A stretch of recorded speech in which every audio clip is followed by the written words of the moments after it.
Oh, we're up to 18. Oh, yay. Hi, everyone. Hello, hello, hello. Hello. Am I? Oh, we Hi. have faces. Hi, Hello. hi. Hi, how are you? Good. How are you? Good. I'm excited. Yeah, thanks for helping. It's great to see some faces. Well, shall we go through the slides? I guess the start's not that. Yeah, if everyone's happy to start and has a wine or a tea ready to go. Cup of tea. Very nice. I had a cup of tea before. All right. Well, shall we go through? Oh, ooh, makes a good transition. Oh. So we made some slides, people. They're just, it's going to be pretty casual. We just thought slides were nice. Yeah, we've been doing a lot of Zooms lately, and Zooms without slides are really hard to follow. So just doing some casual slides. So first one is who are we? So hi everyone, I'm Emma. I'm a third year medical student at Deakin University, and I'm at the Geelong Clinical School this year at Geelong Hospital. So my background was in biomed, and that was at Deakin. I don't think I wrote that there, my bad. And then I did honours at Uni Melb, and together that gave me my GPA of like 6.87. Sometimes it's 6.8, sometimes it's used as 6.9, don't know. And then I didn't get in straight away, so I also did a postgrad in nutrition, but that doesn't count towards my GPA, so that's kind of irrelevant. I sat the GAMSAT at least 12 times, but I've pretty much lost count because it all blurred into one in the end. The first GAMSAT I did was in 2010, and that was during the second year of my undergrad at Deakin. And then the last GAMSAT I did was in 2018, and that was the year I finally got into medicine, thank gosh. And I did pretty much all of the March and September GAMSATs in between those two dates, except one when I had gastro, which was really unfortunate, but well. And I never actually failed any of the sections, and I never got below 55, and all of my attempts went up by about one standard deviation, except I think I have like 3 or 4 57s, which is really annoying. So it was really slow progress, but I got there in the end. So congrats to everybody else who has already achieved this awesome milestone and got a score worth getting an interview for. You guys have killed it. So I interviewed at the University of Wollongong in 2017, but I didn't get in. I definitely didn't go to things like this, which was my downfall. So again, good on all of you coming to stuff like this and being proactive. I wasn't, and that was why I didn't get in. And then I interviewed at UNDS, and I was crazy proactive, and we can talk about all the stuff we did, and finally got in. There was a GEMSAS stuff up that year, and 10 of us were supposed to get an interview at Deakin, but we didn't. We got it at our next preference school by mistake. And like the day before our interviews, GEMSAS called us to say, hey, you're actually supposed to be interviewing at Deakin. So it's up to you. You can either interview at the school that you've prepared for Deakin, or we're doing a second round of Deakin interviews in a week. So I did my Deakin interview at the University of Notre Dame. So a little bit weird, but sometimes these things happen. GEMSAS doesn't always get it right. So if you ever have any questions about your application, don't be scared to ask GEMSAS to double check it because they stuff up every year. Benefit of taking 7 entire years to get into medical school is I had the time to work at least 10 different jobs and hold 3 different volunteer roles, all in healthcare. And these experiences benefit me literally every single day in the hospital now, way more than my biomed degree will ever help me. So just in case anybody else has been struggling to get in, or God forbid this isn't the year that you get in, please don't feel bad about that, because at the end of the day, it's going to make you a better doctor. And if I hadn't have had these experiences, then I wouldn't have started Med Mentors this year, which some of you might know about. And I wouldn't be the first medical student to ever be the vice chair of the Australian Medical Association's Women in Medicine Committee. And I wouldn't have published in an obstetric textbook this year. So you can achieve a lot even though you feel like a failure at the time. And now we'll hear about Amie. Your story is much more exciting than mine. Oh, it's not. But hello everyone, I'm Amie. So I'm a current second year medical student at Deakin. So I've been doing a lot of online learning this year because we aren't allowed on campus. But from next year, I'll be based at Box Hill Hospital, which is up in Melbourne. So yes, I'm in Melbourne in lockdown currently. So I did my undergrad as a physio at UQ, so I'm from Brisbane. I had a GPA of 6.1. I first did GAMSAT in my last year of uni. It was a pretty full-on year because I was also on my full-time prac with physio, so I didn't really study for it, and I failed. I think I got 49, so that was rather depressing. I did it again the next year and I passed, but I think I can't even remember, maybe like a 52, and I still failed science section. So that was also very depressing. And then I kind of got a bit more serious about it after that, and I paid a tutor up in Brisbane. I think Beth, you're on here and you had Lauren as a tutor as well. So she tutored me for science. It cost me a lot of money. But I improved my science score from like a 49 to a 65. So that was pretty good. And I got a 62 that year, and I got an interview at Notre Dame. And then I got a nice email of death and didn't get in. So that was also very depressing. And then I did a GAMSAT again the next year and got a 64. But because of the way they do the standard deviations, my 62 score was actually better. So I used that again and applied the exact same application, didn't get an interview at Notre Dame and got an interview at Wollongong. So I don't know how it all works. So I interviewed at Wollongong and then I got accepted to Deakin. So it was all a bit random for me too. But again, it took me 4 years to get in, so much the same as Emma. I had time to do a lot of other things. I worked full-time for 3 years as a physio. I worked at like 5 different hospitals. I worked as a community physio, and my partner and I moved from Brisbane to Sydney and then to Melbourne. So we've got to live in 3 different cities. And now probably the biggest benefit is that while I'm studying, I still get to work as a physio on the weekends. So I have 2 different jobs at the moment, and especially going through the first 2 years of med school, you don't get much clinical experience. It's great to go every weekend and treat patients. And I'm hoping that next year when I move into the hospitals as well, all of that experience will only pay off. So exactly like Emma said, if you do or haven't got in already, or this year you don't make it in, that's not the end of the world. And everything that you do in the meantime will only make you a better doctor in the future. But that's enough. Well, that's who we are. So I guess what's next, Emma? Yeah. Oh, talking about MMIs. Yay. Yeah. So they're all going to be online, which is probably the part of it that we can't help you with. But Emma did run a mock MMI online recently, so she could probably talk a bit more about how the experience was. I guess in terms of how they normally run, I don't know if it's that relevant, but Notre Dame usually had like 7 or 8 stations, I think. UOW had like 10 or 11. There was a lot there. Yep. And I don't know about Deakin either. Do you have anything else, Emma, I guess? I think there's a slide in here that breaks it all down from what it usually is, but I think it has changed slightly just because of the online. They don't have to have rest stations and things, I don't think, this year, so that'll be interesting. Yeah. But yeah, it'll be fun to see them online. The perks of that are you can wear pajamas as pants if you want to, so you're saving a bit of money. Which is what I'm currently wearing. Which is awesome. We wouldn't have known. And you can be, in your own home environment, which is often more comfortable than being somewhere strange and unknown and in a hallway standing amongst all of the other people interviewing. That can be really nerve-wracking. So that's a good thing that you guys don't have to go through that. And if you're interviewing in another state, you don't have to fork out travel fees or accommodation, which is also really good. So yeah, there's a lot of perks to this, and I think overall it's going to run maybe even better than it would if it was in person.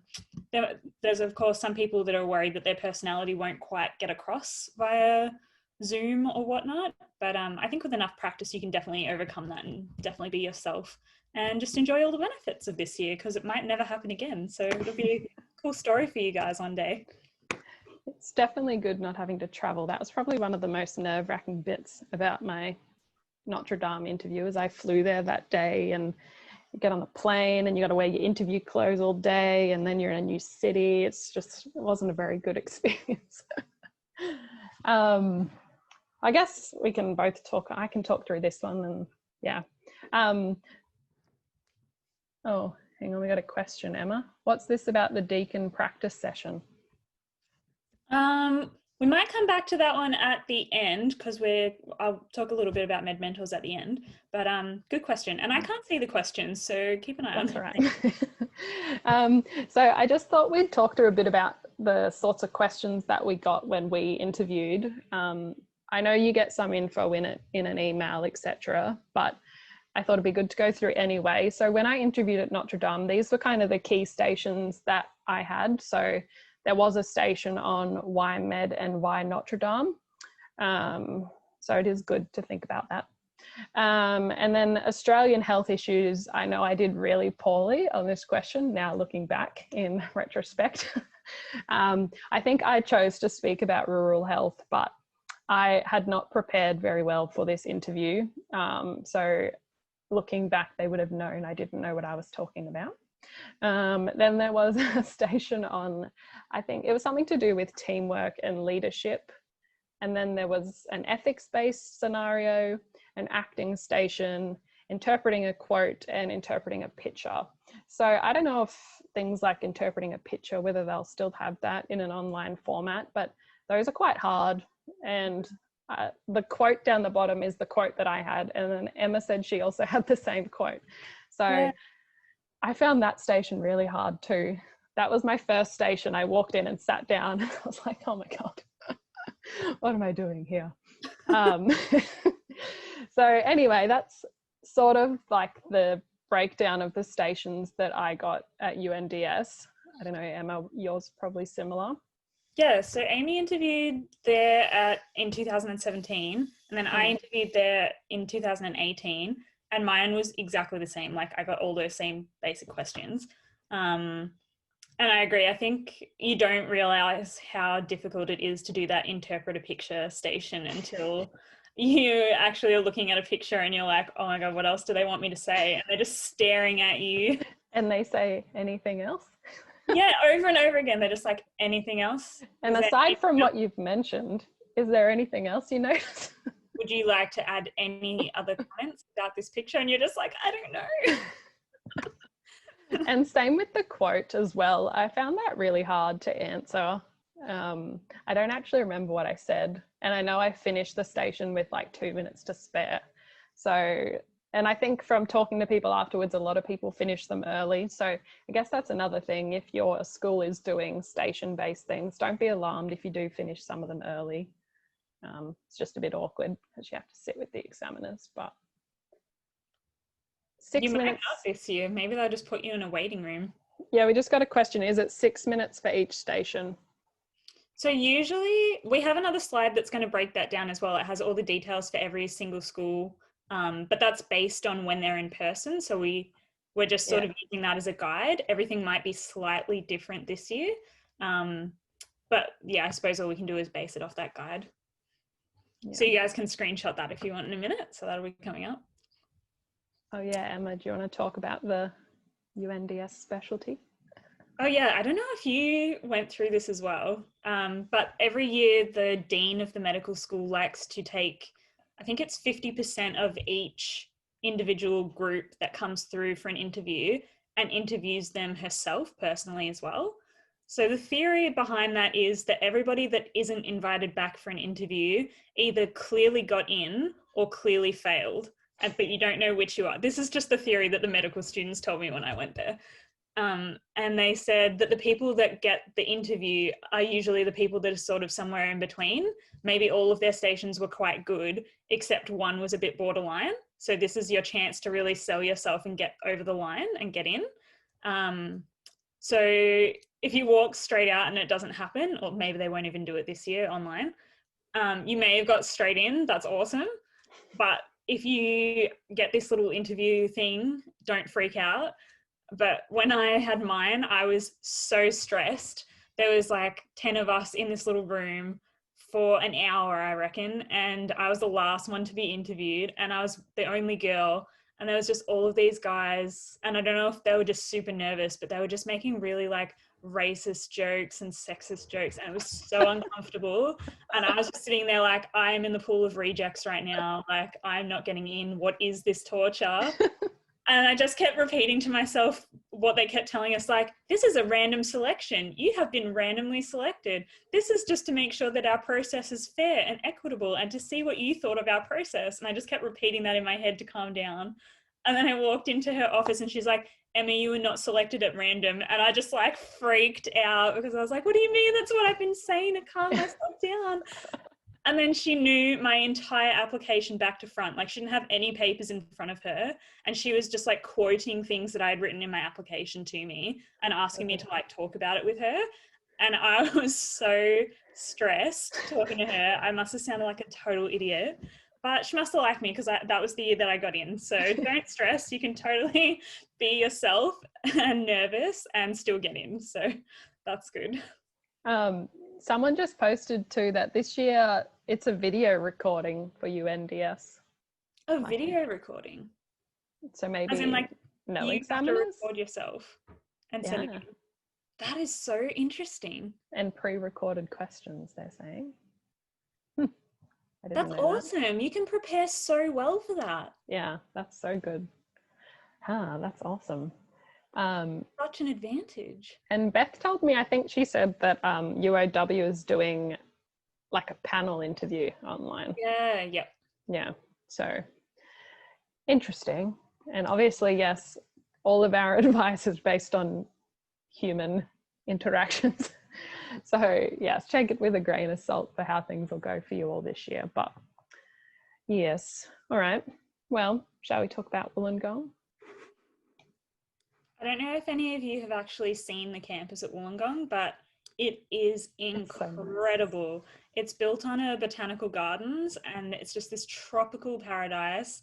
And there's all these wild ducks, which are so cute. And they're really, really passionate about their ducks. So if you can squeeze in anywhere that their mascot is a duck and they love ducks, like do that. They love their ducks. Well, it's really nice. I do remember being like slightly disappointed that I wasn't going to go there. Yeah, I'm still sad about it. We just had a question. The interview with the dean specific to UNDS. Yeah, as far as I know, that's just a Notre Dame thing. Yeah, I didn't get interviewed, but at Fremantle. I think it's only Sydney. Yeah, I didn't get selected for it, so I'm not sure. But lucky. But I didn't get in, so yeah. I don't know if that's true. That was the feedback that I was told. All right. So Wollongong question topics. I mean, they're kind of similar to Notre Dame. Again, there was ethics stations. I had a specific question about rural health. So I think it was along the lines of how would you make the most of being in a rural location? And then there was a definite question about strengths and weaknesses of my portfolio and how I was going to improve on these. Yeah, they actually have a copy of your portfolio in front of them for that station. So know your portfolio. Yeah. And yeah, they were like, and how are you going to work on that? And you're like, which thing can I admit as a weakness that doesn't make me look bad? Yeah. And then again, there was some teamwork, leadership, but most of what I remember from Wollongong was more like behavioral stations and like how you're going to act in a certain situation. Like I do remember one being about like if your fellow student posted patient information on a group Facebook page, how would you go about that situation? So there were so many stations that I can't remember many specifics other than those. Yeah, they have really good acting stations at Wollongong. They have people come in and you're either the doctor or the med student and you're trying to, I don't know, dissolve some sort of ethical crisis and things like that. So it can be pretty full on. It's really important to practice those ones. Yeah. Yeah, I don't know what else to say about Wollongong. I did find the Wollongong one a little less scary. I don't know if that was because it was my second year, but I felt like everyone was a little bit more welcoming. I agree, even though it was my first. I don't know if I was just deluded thinking like, oh, I'm going to get into medical school, and I didn't. And then I was just really freaked out and paranoid for the second one. But I feel like Wollongong is a really, really welcoming school. We just had a question. Do you think there'll be an acting station online? I think there could be. I reckon definitely for... maybe if they're not. Maybe not. I guess if UNDS isn't in person, how can you do an acting station? Yeah. And if they're doing a panel, that's going to be... Yeah, they can't if it's a panel. So that's probably good. I hated the acting stations. Yeah. Yeah, do you have anything else to say about this one for now, Emma? Not specifically. Good luck to everybody interviewing there. It's such a good school. Someone said, do you know if it's a blind interview with Notre Dame? Or do they see your portfolio? At Notre Dame, I think it depends on the station. Some of them I think are blind and others might know about it. But I suppose if they're doing the online, that's pretty irrelevant for this year. I assume that whoever's going to be marking you probably will have seen something about your portfolio or something about you. But someone else just said, the person grading your station is blind. It just came in a second email. Oh, good. We're getting a live feed here. I love it. See how good is this? Everybody, everything, we're all sharing the information. It's great. Yeah, so just this slide, I just thought, like, what are the things that you can definitely prepare for? Because there'll be stations that are just random topics and you can't prepare, like, you're not going to be able to guess those. But some of the things that will definitely come up that you definitely can prepare for are the ethics pillars. So I don't know if you guys have already learned them. And I studied a lot for my second interview and taught myself all of this stuff. And now we have a whole ethics subject in medical school. So this stuff isn't like wasted knowledge. Definitely. Yeah. So definitely do some research on the 4 ethical pillars and practice applying them to scenarios. Like, you can read about things online, like some of the key issues. As my one at Notre Dame was about Jehovah's Witnesses getting blood and things like abortion, what else, like physician assisted dying, those sorts of like really topical things might come up. Yes. Anything else, Emma, about that? I suppose Wollongong, I guess that comes into the next one as well, but they love applying everything to a rural setting. They're very, very, very passionate about rural healthcare. So if you're not, either pretend that you are or rethink which school you're going to, because you're going to get a lot of rural experience at Wollongong. Yeah, and if you have any rural experiences, like I had done 3 months of physio work rural, and that was kind of all I talked about. So if you have anything about like any experience whatsoever in your undergrad or anything like that, make sure you think about that, and that can be something really good to draw on for that. But yeah, do a bit of reading about rural health. Again, this is really important when you're in medical school as well. It's talked about a lot. So knowing some of the sort of things they're doing to address these issues is good to know anyway. And then think about some examples of leadership and teamwork. Like, you guys will all have them because you've all applied to portfolio schools. Well, most of you, and some of you might be going to Deakin as well. But yeah, just think about some experiences, like key things that you might be able to draw on. So things from work, things from undergrad, if you've been involved in extracurriculars, like Emma had all her volunteering and stuff like that. That stuff's really good to have some key examples that you can talk about in there. Because yeah, it's like 5 minutes just you talking, especially doing the recorded videos. Like, you want to have some, I guess, things you're planning to use as your examples. And they don't have to be specifically academic in any way. Some people I know at Wollongong, they talked a lot about being a parent or being an older sibling and having to care for people, or somebody in their family was sick and they saw their parent care for them, or they were caring for them. Like, just a lot of little things that make a massive difference and make you who you are super important to bring up. Yes, definitely. Someone's asking, we might answer that question later. So then think about your strengths and weaknesses. That was more for Wollongong, because I'm pretty sure they have that question every year. So just make sure you reread your portfolio before you go in. And yeah, think about some areas that you're particularly proud of, and maybe some areas that you're not so good in. So I had like no research experience whatsoever, and I used that as my weakness. and kind of said, like, I have no experience at all, and I know that it's an important part of being a doctor. So, you know, this is something that I want to get involved in. I don't know what you said, Emma. I can't remember exactly Yeah. what the plan was, but I feel like I probably just did something generic, like, oh, I'm a recovering perfectionist or something, which isn't always the best because it's probably a bit cliche and everybody probably says it. So it is nice to pick something like the research and like you actually really connect with that. And whatever you think that your weakness is that you want to bring up, it's not like super important what the weakness is. It's the fact that you've thought about things that you can improve on. They just want to make sure that you're not bringing up a red flag and that you're going to be able to look after yourself during a really intense program. They can't have somebody being like, oh, I have a lot of mental breakdowns, and then like you have nothing, like no support network, you don't see a therapist, like you've got nothing in place if something was to go wrong.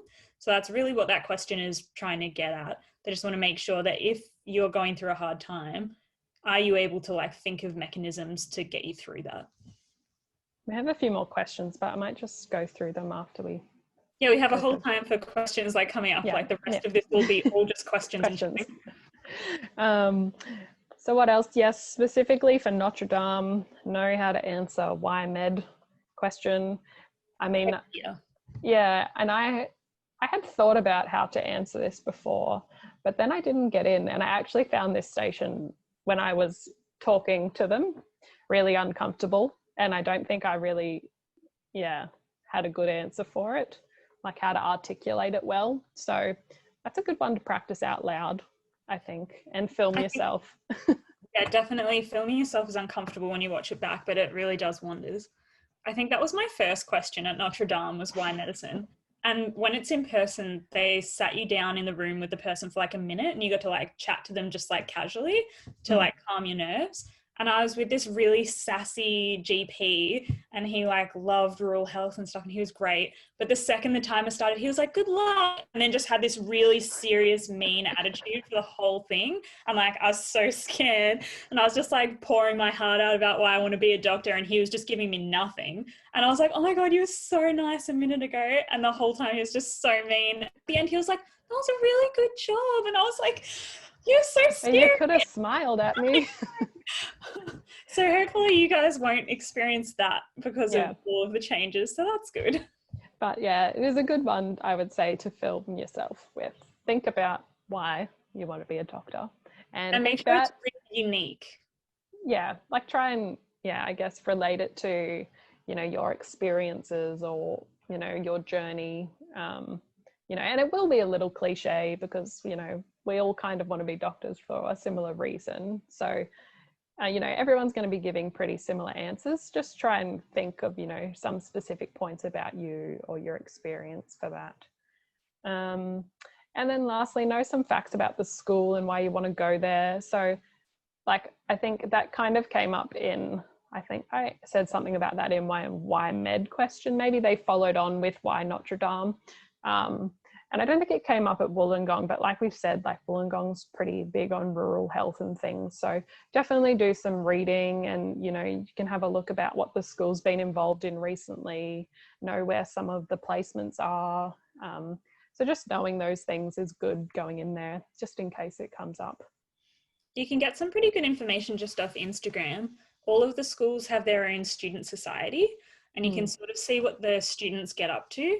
And then you can sort of bring up like, oh, I see that the students are really involved in this and I really like that as well. So that's something that really appeals to me about the student culture here at this school. And then it makes it look like you really do know what's going on there and that you will fit into the cohort. Yeah. Awesome. I can't remember what's next. There you go. So this is just for anybody that wants to screenshot this. It's just from the Fraser's website. It gets updated every couple of years if there's any changes. Might be different this year. Nobody has the specific information unless they've got access to everybody's emails and things that have been going around. So this is just based off when it was in person. It could be very similar to this or it could be super different. We're really sorry that we don't have better information this year. But hopefully you can use it as a sort of guide for your practice sessions and hopefully it'll do the trick. And if some of you don't get in, this will be really helpful next year if things return. Or for your To friends normal. in future years anyway. Yes, for the people that ask you next year about your experience, etc. Exactly. But I'm sure it'll be up on the Fraser's website anyway. Yes. Cool. So questions. Should I stop sharing screen because I can't see the questions, or shall Yeah, we? that's probably a good idea. Maybe I'll stop for a bit. How do I do that? Or I can just read them. Oh, there we go. Yes. So let's go back to the questions we answered some of them. Someone asked about references for the portfolio. I'm assuming you're talking about applying for next year with that, like references. Well, some of them might not have gotten called yet. I don't think mine got called until after I interviewed. Like, I think some of them got called before and some of them got called after. Yes, I think mine maybe sent an email and just had a reply yes or no, is this true? Oh, wow. Yeah. But yeah, the references should be true references. And this is probably the hardest part of like doing the portfolio, is going back and finding people that you can put down to prove that you did that activity. But do make sure you tell people before the interview if you are getting an interview. I think they contact every single one, but they do contact quite a few. Yeah, I think Wollongong contacted maybe 3 or 4 of mine. Me too, I think. Yeah. But I have known other people that every single one of theirs supposedly got contacted. So, Jesus. Yeah. What else? Okay, someone did ask a bit of a side question, I think for you, Emma, but can you share your story on how they missed informing you about Deakin? Oh yeah, there was multiple stuff ups our year, but that was the first one that we knew about. GEMSAS isn't perfect, unfortunately. It's just run by humans and they have the capacity to stuff things up. Was it your year that also they let in extra people? Oh my God. Is it your year? So there was 3 stuff ups. The first one was they forgot to add the Deakin bonus to 10 of us. So our scores were calculated incorrectly when we were given our interview. And then one girl on Paging Doctor found out that her score was the same as somebody else's, but she didn't get an interview. So she contacted the school and she contacted GEMSAS, and that's how they found out that they just totally forgot to add the Deakin bonus because it was the first year that it was around. So then when they added it, they realized, oh no, there's like 10 other students that would have got in at Deakin as well that didn't get an interview. So that's why we got called and told like, oh, so you're meant to be interviewing at your top preference and not your third. So a bunch of us actually interviewed like all around the country for Deakin, and then all 10 of us actually got in at Deakin, which was really nice. So we're like friends out of that. And we're all really grateful to that one girl on Paging Doctor who is in our cohort now, who saved us and got us into Deakin. But so they can stuff up. A lot. And then the second stuff up was they sent out all of these acceptance letters for the program for our international students, but then forgot to send them like the part where they actually fill in all their details and apply for the course. So they thought that all these students weren't going to come and sent out a second round, but then all of them came. So we have double as many international students in our cohort as we're supposed to, because they stuffed that up.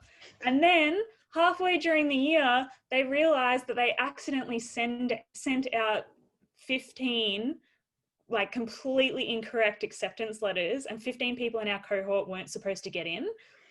We still don't know who, but they're obviously still in. And there was 15 people that were supposed to get an offer and didn't. So some of them were like sitting the GAMSAT for the billionth time, and others had gone to Griffith, and others had got in at other schools. And all of those people got contacted, and anyone that was already in a program came back to Deakin in second year, which is unheard of. That would never happen.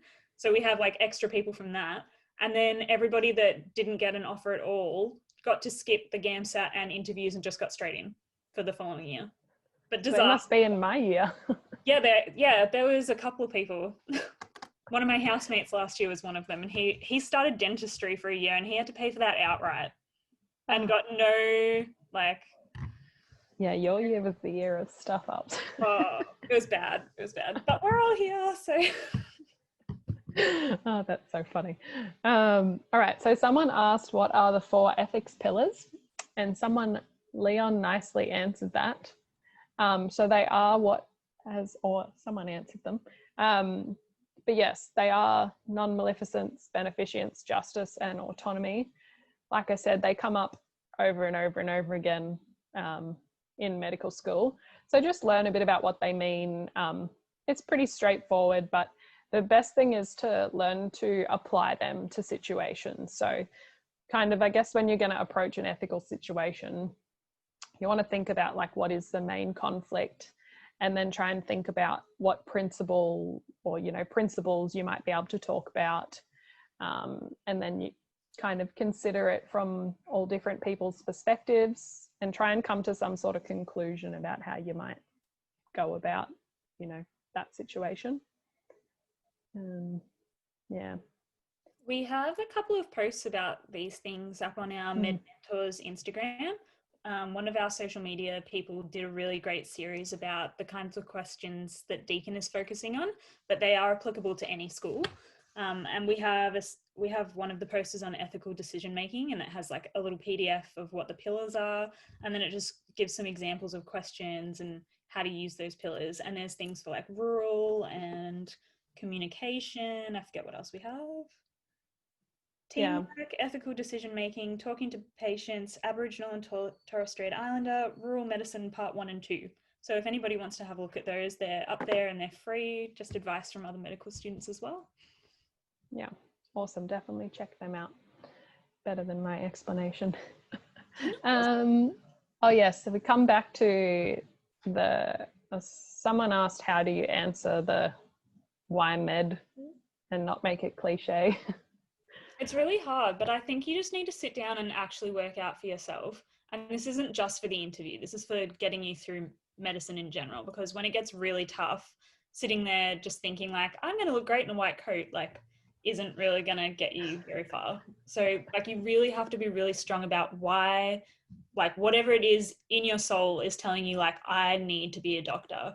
Like something has triggered that for you, whether it be like a family member was sick and you saw that, or you were sick and you saw that, or like you just got really interested in a story in primary school or something about another kid that was sick and you were just like, I need to help that person. Like whatever it is, like there's been a stepwise progression of things that have happened to you in your life that have led you on this pathway, and you just have to sort of pinpoint what those things were in your life and why you think that that has made you who you are, and why who you are is going to be a good medical student and a good doctor, and just tell them that.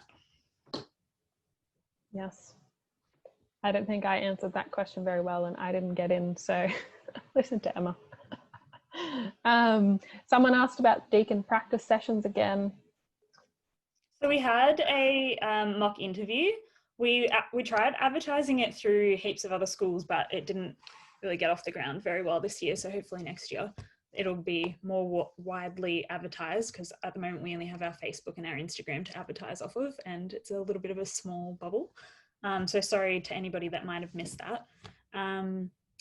But we have a program where we set up a current medical student with anybody trying to apply for medical school as a mentor. And we run a couple of different things during the year to help people get in.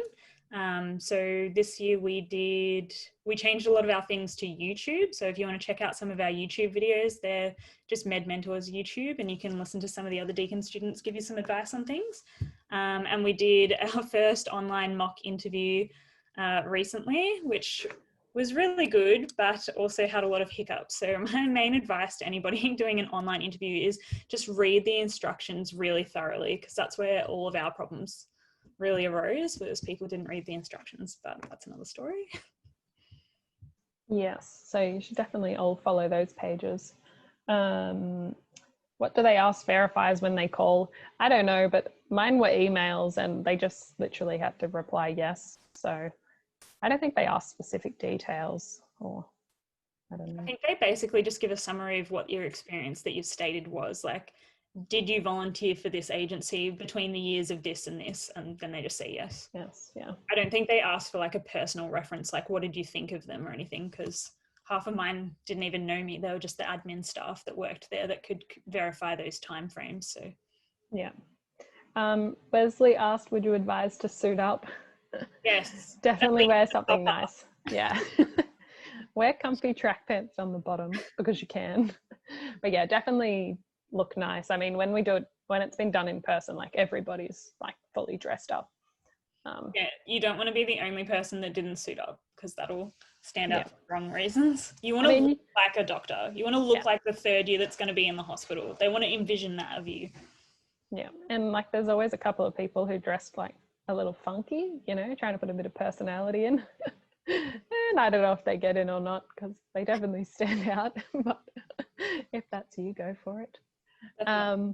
Do you think there'll be a question about COVID? I think there will be, yeah. Not sure how they'll, you know, approach it. Probably something situational or ethical. Yeah. Something like, can you give us the pros and cons of wearing a mask or something? And then or maybe like resource allocation. Yep. Definitely be something they might bring up. So yeah, definitely have a think about that. Read some articles, some papers that have been done. Because yeah, I think that will come up. Yeah, so where to find the PDF? Yeah, so it's the Med Mentors Instagram page. It should come up if you search that, I would say. Okay, that's it for the questions on the chat. So what other questions do you guys have for us? You can just type them in the chat if you like, or turn your camera on, say hello, but don't feel pressured to. But yes, anything else you guys wanted to know about certain questions or? I think if I were you guys, my question would be, what did Amie and I do differently from our first interview to our second interview? Because that's what definitely got us in. So maybe we could talk about that. Did you want to start, Amie? Yeah, well, the first time I didn't think I was going to get an interview, so I did no prep until I got the email. And also I got the email into my freaking junk email box. Me too. And I thought I didn't get in and I cried. Me too. And I got no email of death. And like 4 days later, I randomly checked my junk and I was like, what the hell? I did the exact same. So be mindful of that if you're applying for next year. But yeah, I didn't. So then, like, you know, like you guys, I got the email. Yeah, someone else got it in their junk. And then I only had a few weeks to prepare. And I can't say that before that I really even looked much into stations, etc. So I basically just went off those like 5 topics that Notre Dame sent in the email and tried to read. And I know looking back that I was not very prepared. So second time around, knowing that my score of 62 could probably get me an interview again. Once I sat GAMSAT in March, I decided not to do September, but I spent the next few months studying for the interview. And that's not full-time study, but you know, I just had an ongoing list of what I wanted to tick off beforehand, and like particularly things like rural health and ethics, I tried to read over them. But you know, like in saying that, you can definitely prepare in the 3 weeks, but this is kind of advice for, you know, if you don't get in this year, you can definitely prepare better for next year and it will make a difference. The other thing that I really did the second year was I went through Paging Doctor and I scraped all the past Wollongong questions that I could find. I have a document of those, so people can message me if they want. I sent it to Wesley already. But basically I went through those, and I was on holidays in Hawaii last year, like the week before interviews, and I took them on the plane with me, and my poor partner had to have a billion conversations with me about how I might answer these questions and even just what I thought about them, because a lot of them are just, yeah, like I guess situational questions, how you might act.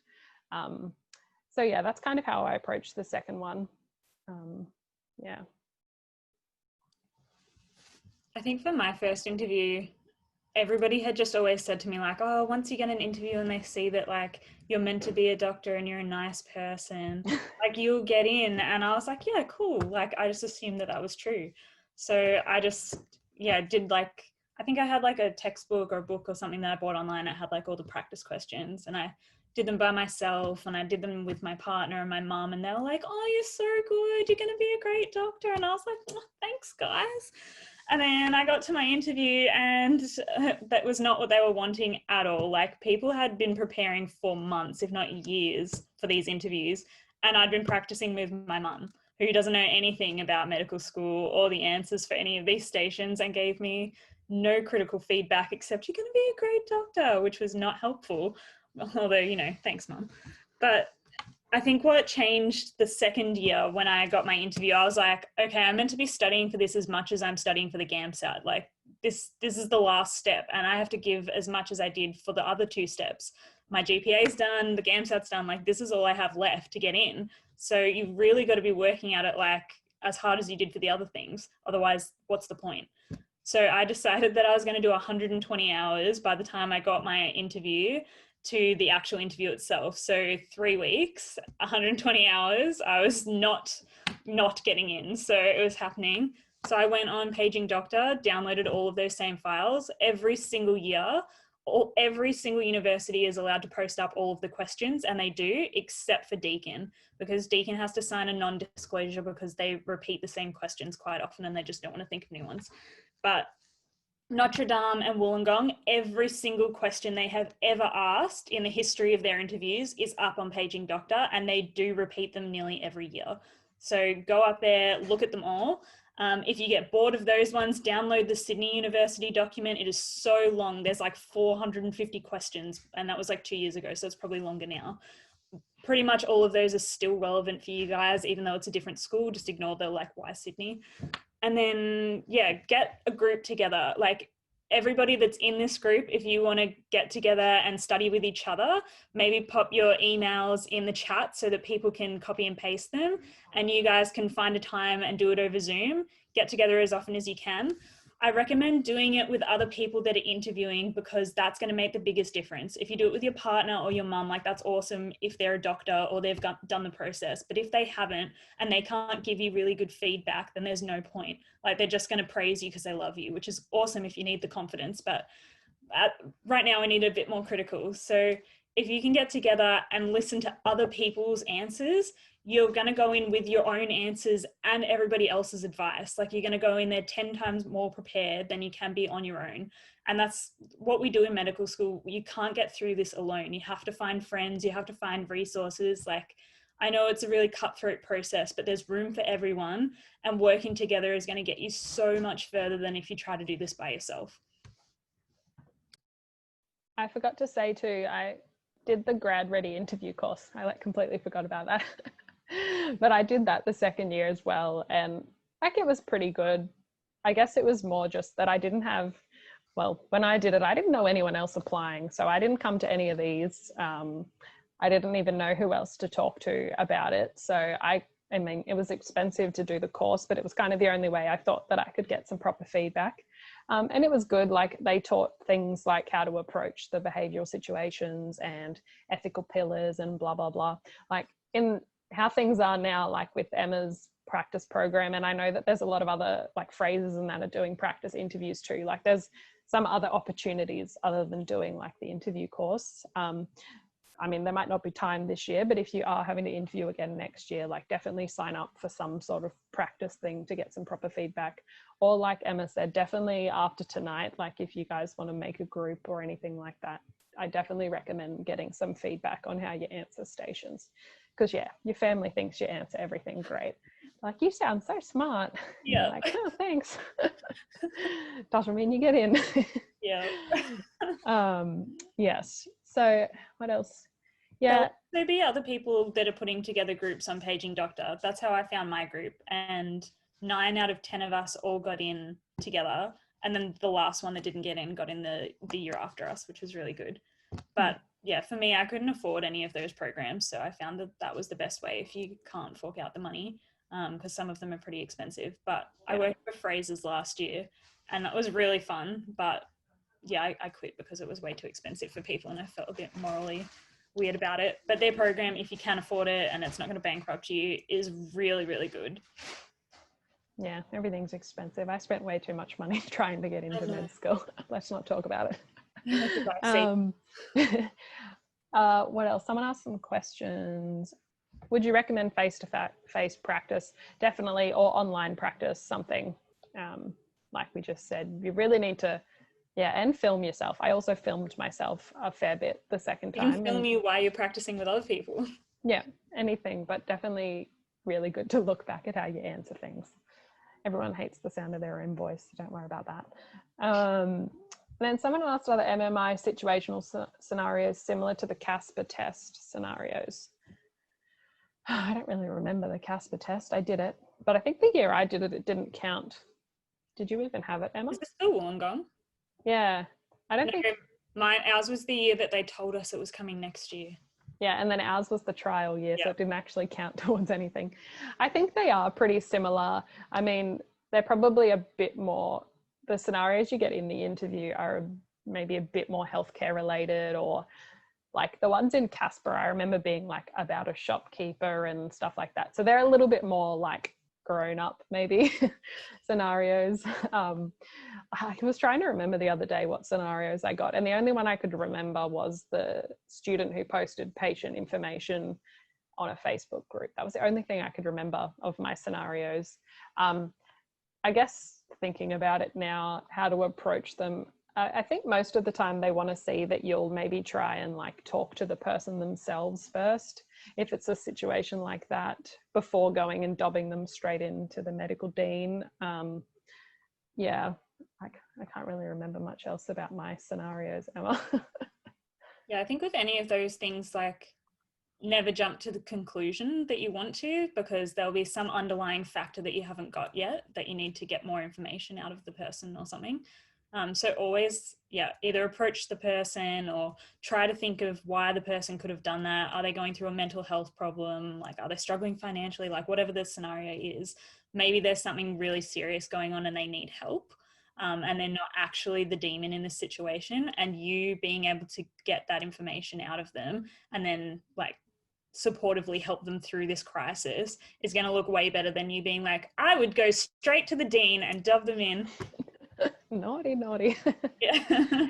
I think too, with like that sort of situation where maybe the person's done something, you know, wrong like that, I think the other thing about like approaching them first is you want to like kind of give the person the opportunity to recognize that they've done something wrong, and, you know, give them the opportunity to go to the dean or, you know, whatever it might be in this situation. But you kind of want to give the person the opportunity first. But yeah, like most of them are about someone who's done something wrong maybe, or yeah, I can't remember too many others. I'll have to have a look through the past questions I have. Lulu asked if anyone's interviewed at Griffith. I have not. My score wasn't good enough for Griffith. Yeah, congrats on getting Griffith. That's crazy. Yeah, I lived in Queensland, would have loved that. Would have saved me 2 interstate moves. But yes, I don't know if anyone else has interviewed at Griffith. We had a few people at Deakin interview at Griffith, and we had a few people get into Griffith, and then the stuff up happened, and then they were offered to start Deakin in second year, and they did. But that's just because their friends and family are from Melbourne, so they just wanted to move back. Yeah. Wesley asked, any tips for showing personality over Zoom? Just practice. Like, if you just have a chat casually with your friend every day or something via Zoom, and eventually that will become seamless. I was going to say, don't be afraid to use hands and stuff too. Yeah. Been doing that. But yeah, it definitely would probably recommend, especially if you haven't really, I mean, with the online world now, like we've used a lot of online platforms, but they can be a bit uncomfortable when you first use them. I find, like, particularly when like it kind of puts more pressure on you being the only person speaking. So if you can form some form of study group to practice online, you'll get a bit more comfortable with like this Zoom scenario. I know a lot of people in my course found, like, you know, people who have some trouble with anxiety and stuff found it really quite uncomfortable being on Zoom. So I would definitely recommend practicing it. And even, just getting used to talking in this way, especially for Wollongong, if you're doing a panel interview, that'd be a little uncomfortable. And every time Amie keeps saying record yourself, like this is another example of why that would be good as well, because you can see how much of your personality is coming through on the recording, and then maybe try to tweak it here and there if you want. And just be aware as well, like they know how hard this year has been on you guys. Like, they're not monsters. They want you to do well. They all want you to succeed, and they've chosen you because they know that you're already good enough. If you've got an interview, like, you are already good enough to be part of their program. So they're rooting for you. They're not expecting you all to fail. Like, they want you to do well, and they're going to give you the benefit of the doubt. And you being super nervous or stiff or not showing enough personality, like, they're expecting that. They expect that every year, let alone this year, which is crazy enough. Like, so they're not going to mark you down for that. So don't let that be a stress or anything. Yeah, and if you are filming your stations, your first ones will be worse.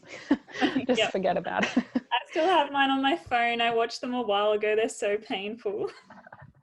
Yeah, I do remember Wollongong, like there was like 11 stations or something, and by halfway they had a rest station with like lollies and water and some students, and by then I was like just a bit over it, really. It's so long, you kind of forget about being nervous and you're like, let's just get this done.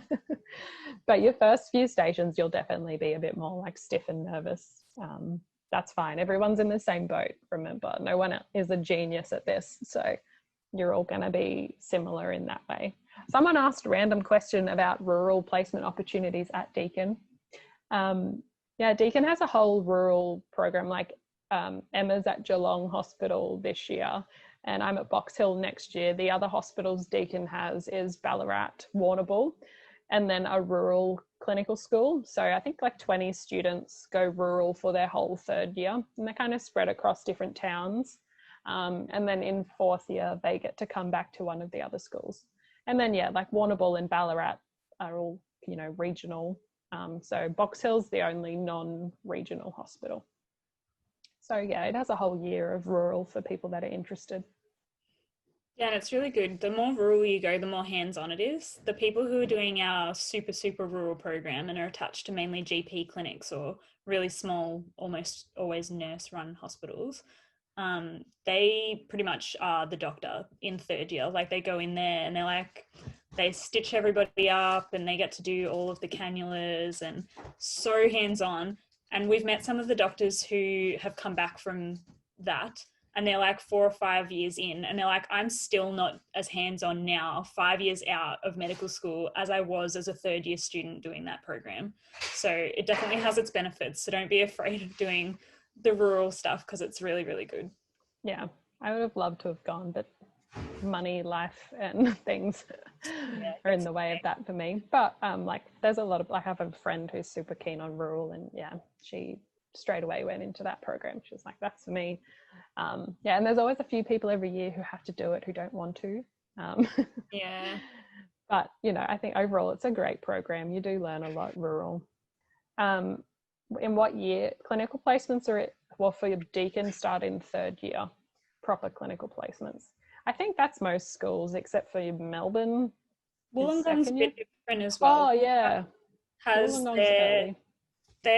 so Wollongong and Notre actually have pretty fast-paced programs. So does the first year of Melbourne is horrendous as well. But most medical schools have clinical school for 2 years, which seems like a lot. Like, me and Amie are probably struggling, but other schools do that in, like, what we do in 2 years, they squeeze into one, or Wollongong does it in 1.5. And it's really, really fast paced. Like, it's coming at you like a fire hydrant. So yeah, that's fun. But it's doable. Like, everybody there does it. So some people give those schools a bad name, the portfolio schools, because you get in with a lower score, but they sort of definitely make up for that in the long run, because you've got to be really switched on to get through those programs, because they're pretty tough. Really, really supportive schools though, that'll get you through. But if anybody ever gives you crap about going to a portfolio school because you're not as smart as anybody else, like, just tell them that you're doing a harder program than they are, because honestly. But yeah, at Wollongong you'll do clinical school in 1.5 years, and then halfway through second year and halfway through the start of third year, you go off on a rural GP placement. And that's the year that they say you go off as a medical student, but you return a doctor. And then for the rest of your time at Wollongong, you'll be in the bigger hospitals, which is really fun. Or you might be in a rural hospital, whichever you end up at. And then I think at UNDS, it's the spiral learning. So they sort of do a bit of everything and like keep coming back to it. So you'll get like a lot of clinical experience early on as well. So it's less separate. And then at the end, you're just all clinical. but their program's pretty cool as well. And all of your learning is done with doctors, whereas at a lot of other schools, Deakin included, you do a lot of teaching done by nurses and physios and nutritionists and whatever else. But at Notre Dame, it's all of your tutes and everything are and all of your PBLs are run by doctors. And a lot of people have told me that that's a massive strength, because you can really ask a lot of clinical based questions and get good answers, whereas some of us just had admin staff as for our PBLs and they couldn't tell us any of the clinical information. So that's really awesome as well. Huge strength. Someone asked any advice on how to get over a stuff up during an interview. You're allowed to stuff up. They know you're a person. They probably stuff up as well. I mean, I can't talk. I was going to say Wollongong has so many stations that you forget which one you stuffed up on, but it'll be a bit different with the panel this year. But just remember that the 300 other people interviewing are in the exact same boat. You're all so nervous. So everyone's going to stuff up at least once or twice. So really try to just forget about it and focus on the next question that they ask. And when you're in there, things go so fast that it won't matter as much as you think it will when you stuff up. You just keep talking because you're in a room, or, you only have the 5 minutes, you just keep blabbering basically. So don't worry about it too much. It will happen, but it won't matter as much as you think when you're there. You can acknowledge the stuff up as well and just be like, oh, sorry, actually rethinking that, or listening to the way that came out, I'd just like to gather my thoughts for a second and maybe rephrase that a bit better. And they really love that because it makes you look like a really thoughtful person, because they don't want interns in the hospital that are just like, I'm going to do this, I'm going to do that. And then you make all these stuff ups, but you just keep going and somebody dies. They want somebody that's really well thought out and has the maturity to admit, I have made a mistake here and I just need a moment to gather myself so I can make a better choice. They love that. So don't fear that. That looks really good. Yeah, I do remember when, because I guess I don't know now, but generally you have the prompt outside the room and then you go in. So you kind of have your first answer thought out, and then they'll offer you follow-up questions, which is where it can be really good to say, I'm just thinking about that for a second, blah, blah, blah. So, yeah. You can still do that even if you're pre-recording things. It just makes you look human. You don't have to start the recording all over again. You can just say, I'm just taking a moment to gather my thoughts. They seriously love that. Yeah. What else? Oh, yeah, we answered that. How do you recommend concluding an answer? Do we just accept it will be awkward stares? If you finish early, it might be, but sometimes you might not finish in time and it just ends and you've got to be like, thank you, and just leave. Yeah, I do remember on all of mine saying, thank you very much for your time. I don't know, I'm very polite. Yeah, be polite. Yeah, because at the end, like Emma said before, they'll generally smile at you and say, good job, blah, blah, blah, even if they're being nasty before that. So generally at Wollongong, I don't think I finished any early. It was just that one quote question at Notre Dame that I finished with too much time. So generally you won't finish early, but yeah, so not really. Normally, yeah, you'll just conclude naturally, I guess. I think I finished early for every single station at Wollongong, which was the year that I didn't get in. So probably if you finish early a few times, maybe you were just super succinct and you killed it. But maybe if you're finishing early for all of them or all of the allotted time, however it is working this year for you guys, maybe just be thinking am I addressing every person that's in this scenario? Am I thinking of all the pros and all the cons? Am I thinking of both sides of the argument here enough? Or am I just sticking to my one opinion and I'm not seeing the full picture? Because I think that's maybe where I stuffed up, because somebody was told me they want to make sure that you're direct and you stick to your argument, and if they try to change your opinion that you still stick to it. But don't listen to that advice. That's terrible advice. You want to be able to see both sides of every story, and you don't want to be biased in any way, because bad doctors are biased. Yeah, and if it is a question like an opinion question, they probably will challenge you, maybe ask, why do you think that? And you can stick to your thoughts, but do try, you should try and consider the other options before you sort of conclude with your thought. So they want to show that you can think about other people's perspectives, and you can show empathy for other people. So yeah, if you're stuck and you've got time left, try and think about maybe who else is involved in the situation.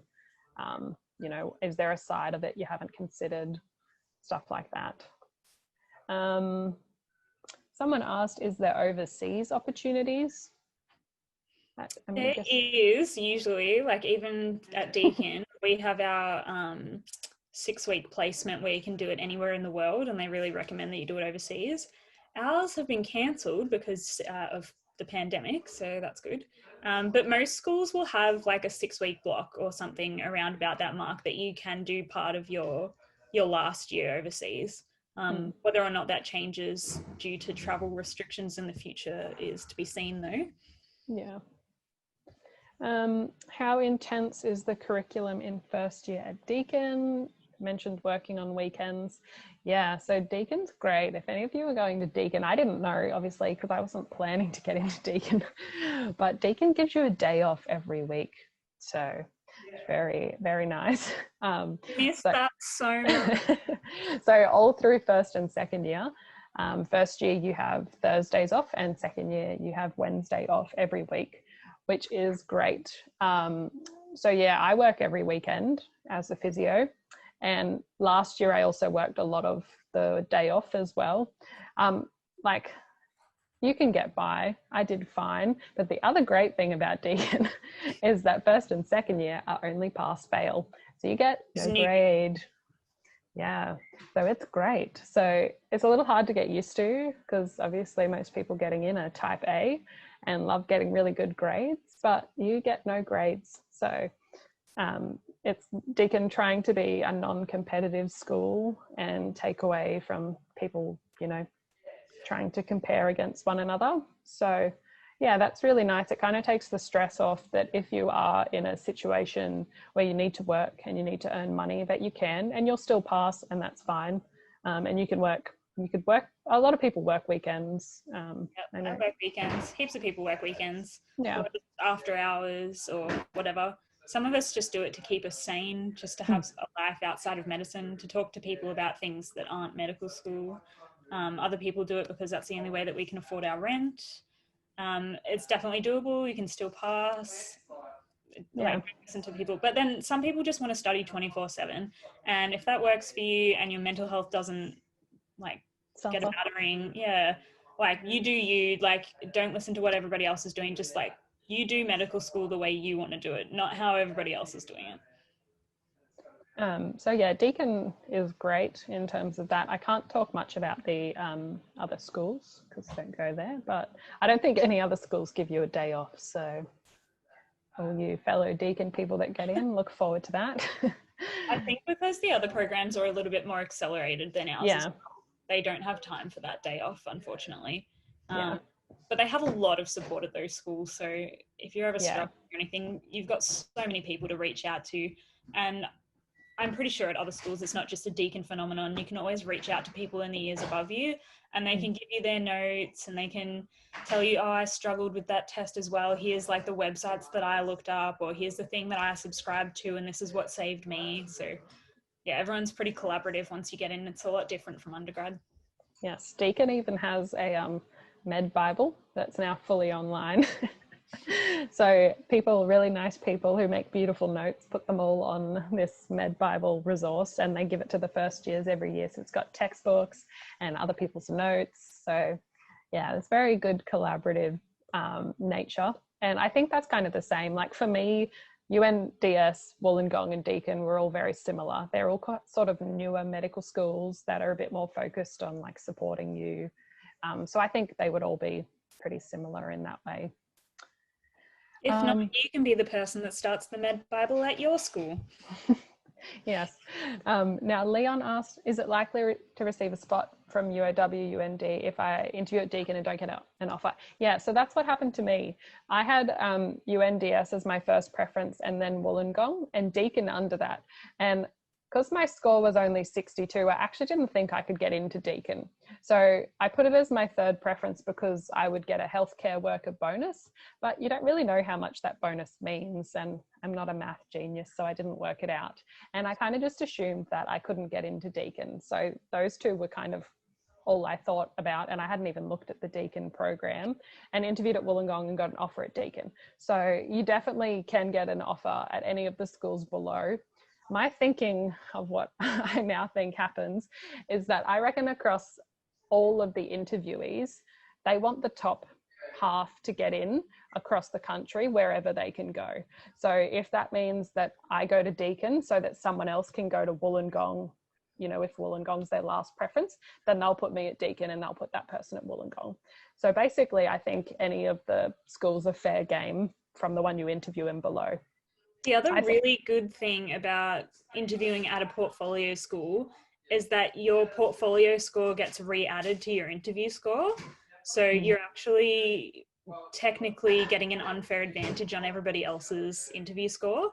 And then that goes back into the pool with everybody else and you get re-ranked and then sent to the school that is best preference to you. So I reckon that's the only reason that I got into Deakin is because I did my Deakin interview at UNDS and then got my portfolio score put on top of my interview score. So all of you will have that happening, which is awesome. I then have met a girl in my year who is a bit of a math whiz, and she actually went to the whole effort of making an Excel spreadsheet to work out with her grades how much the bonuses added. So yeah, if you're into that, go for it. But I actually worked out that with my score and my GPA and my bonus, it kind of bumped my score up to being like a 68 or 69, which definitely puts you in contention with other people. So if you do have bonuses, or next year, you know, if you can do anything to get bonuses, they definitely make a difference. Huge difference. I didn't know, but they do. That was a scary day when I got no email of death, and then I got a Deakin email and I was like, what? And Deakin, I don't even know where that is. Came out our year at the same time except Deakin. Yeah. The rest. And then I told my partner that I got into med school and he was like, awesome. And I was like, but it's in Melbourne. And he was like, what? I didn't even know you applied to Melbourne. And I was like, oh, I didn't really look at it. So yeah, anyway. That's so good. Yes, what else have we got? Seems like they won't be follow-up questions at UNDS. Yeah, because they're giving you pre-recorded question. Yeah, maybe not. They might give you a couple of questions in there maybe. They could give you a main one and then some points under it. I'm not sure. Actually, that's what they did for the all of the interviews for internship this year. They just gave them the questions and they could pre-record them in. So that's really interesting that they stole that idea. Yeah, do you think they'll incorporate follow-up questions, different components? Yeah. Only at UOW, at UNDS if it's a panel. Yeah. I don't know how Wollongong will go with the panel. I'm assuming they'll ask very similar questions. It'll just be so that you don't have to swap rooms on Zoom, basically, to make it easier. Someone asked, do any other schools do non-graded passes? I don't think so. Not that I know of. Hopefully they'll all move to that because it's been so much better. Yeah, it is very nice. Anyone consider Oz study? Yes, lots of people, most people in the cohort are on Centrelink support. I'm not because I have a partner. Yeah, the only people who aren't are if you're already earning too much, or you're married and your partner or your significant other or something is earning too much, or if you've done a PhD, then I don't think you qualify for it either. Yeah, so most people are on Centrelink.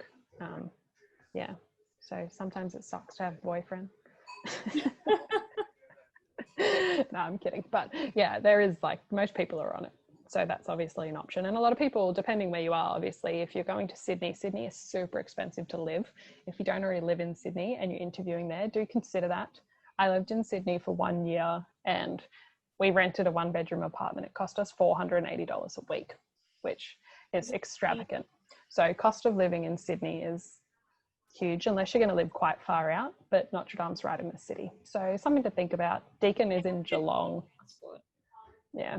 Deakin's in Geelong, which is kind of considered regional. It's very cheap. Yeah. So good. And Wollongong, I would assume, is similar because it's quite an hour away from Sydney as well. Do you know whether there are any scholarships? I know Deakin has scholarships. I didn't get one. I tried to apply, But they do have one. I know there's a few hardship ones. And then there's some for like if you have outstanding leadership stuff. I don't know if you have any, Emma, or applied. Definitely No. apply for them though, because I hear that some of them go unfulfilled every year. So sometimes I'll just give them to people by default because they were the only person that applied. But you can only apply for these after you've been accepted. So they're not like a scholarship to help you get in. They're a scholarship to help you financially once you've been accepted. Yeah, so if you do get in, just make sure you look on your whichever uni's website and have a browse through what they've got. And yeah, particularly for people who have financial hardship, there's a few scholarships available for that. Hardest subjects in med school. Well, for everyone. Yeah, I did physio, which has some science, but definitely not the same level as biomed. So I really struggled in first year when we did immunology. That was really hard for me. There was just things that I had no idea about, had never heard of any of the concepts. And most biomed people were like, this is great. Yeah, so that was really hard for me. But in saying that, like I have some friends who did biomed who actually struggle a lot more with clinical practice and ethics, which are ones that I find a little easier. So it's kind of like evens out for everyone, I think, depending on your background. Yeah, I think in the first 2 or so years at every school, the biomed kids probably feel like they're killing it for a certain amount of time, more than people that have had other experiences. But by the time you get to clinical school, you can't even remember who studied what before medicine because you're all on an even playing field by that point. And everybody has different strengths. And I think that's the best bit about medical school is meeting people with different backgrounds, especially at the portfolio schools. Like the stuff people have done to get into a portfolio school and like the lives they've led beforehand are so cool. And you are going to learn so much from each other in your little PBLs and your cohort. And like, that is going to be the best resource for you moving forward. And it's going to get you so much further than you think. So yeah, it definitely evens out. And one thing I'd say, if you don't get in and, you know, you get the opportunity to work full time, that will really help you in your studies. I can definitely say that doing my second degree and having worked full time for 3 years, that like studying is so much easier for me now. And like, you know, you kind of have learned to treat it more like a full-time job. So I find from that perspective that, you know, sometimes it's like you're a bit more on top of study perhaps than people who have gone straight from degree to degree and had no break in between. So, you know, that's another benefit if you do have to, you know, take a year in between and work, that it kind of pays off in other ways as well. It also pays off when you apply for, well, less so when you apply for an internship in New South Wales because they have the ballot system. But if you're applying for an internship or any other job afterwards in medicine, if you have a track record of working either during medical school or before medical school, you look a lot better to that employer than somebody whose first job in their entire lives is being an intern. And they want people with work experience because you're going to be much easier to work with than somebody that's never had a job before. So that's a bonus as well. And like another thing is like getting like through the rest of your career, you do like when Victoria, you apply for internship, but you then have to apply to get onto every specialty training program possible. All has applications involved, and they all have things like research and leadership, and all of that plays a big part. So people like Emma, who have written textbook chapters, have already ticked off some of those boxes. No, actually, that will not count for anything for my obstetrics portfolio. It's very, very, very specific. It's going to take me 10 years after med school to get into obstetrics. So that's another thing to consider. Some of the specialty colleges, it can take a really long time. So definitely do some research into that sort of thing. Like if you're really interested in a particular specialty, you know that things like research you can get involved without even being in med school. So like there's opportunities like that that you can look at as well that will pay off later if you are having to take, you know, another couple of years to get in. And every single school is an MD program now, so you will be doing research. So anybody that has done a PhD or has done their honours or even a master's by research, those things are going to really help you in the next couple of years. All right. Bring that up in your interview if you have got those things. Yeah, definitely. Does anyone have any other questions? Or have we talked all your ears off? Any specific questions about if you want to bring something up or how to bring it up or what are they looking for?